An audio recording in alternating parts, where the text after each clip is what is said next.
KBTX News 3. It's a difficult time, but we know that the Lord is with us and He's going to help us through this. And we have a big family here at Bethel, and I believe this is going to strengthen our ties. Bryan Church is facing a test of faith tonight after their pastor is arrested.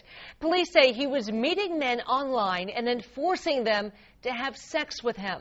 Pastor George Randall Scott resigned from Bethel Temple Church yesterday following his arrest. News 3's Clay Falls has been investigating the case and has more on what landed the Bryan pastor behind bars. Randy Scott was arrested Saturday in Houston after returning from a trip to Sweden with his wife. He's charged with burglary of a habitation with intent to commit an assault. The alleged incident happened in November when a victim claims to have been lured into sex by Scott after meeting him online. 51-year-old Pastor Randy Scott is accused of forcing another man to have sex with him after police say he met the victim on Craigslist. Police say Scott posed as a 17-year-old and hooked up with the victim after several email conversations. It's left the congregation at Bethel Temple Church shocked but supportive. On behalf of Bethel Temple, we express our love, our prayers, and support for the Scott family. The ministry and meetings of the church will continue as scheduled. The ongoing ministry and vision of Bethel Temple remains. It's the work of Jesus Christ. Dr. Stuart Cordomont is the chairman of the administrative board at Bethel Temple Church and says the board is now searching for a new pastor. Scott served at the church since 1990. Please keep the Scott family in your prayers.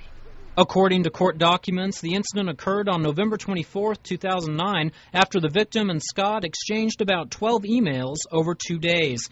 Eventually, the victim agreed to let Randy Scott come to his house, but, quote, when the person showed up, it was an older man. The man told him that he was the stepfather of the person the victim had been emailing. The subject said that he is protective of his stepson and has set up his stepson's email to forward him all of the emails that they have been exchanging. The victim said that the man told him that he is going to call the police unless the victim pleasured him sexually, end quote. Police say several of the email exchanges came from a computer at the church. You know, one of the things the Lord's been sharing us the last couple of days is that we shouldn't keep our eyes on circumstances, but keep our eyes on Him. And as we continue to focus on Him, He'll take care of all the circumstances we go through. In court documents, Scott told police he had sexual contact with 10 men, with 2 of the encounters happening in Waco. Randy Scott is out of the Harris County Jail after posting bond. Live in the News Center, Clay Falls, News 3. And to read the complete statement from Bethel Temple Church, you can find it in this story on our web channel at kbtx.com. Now for a look at your No 8 weather.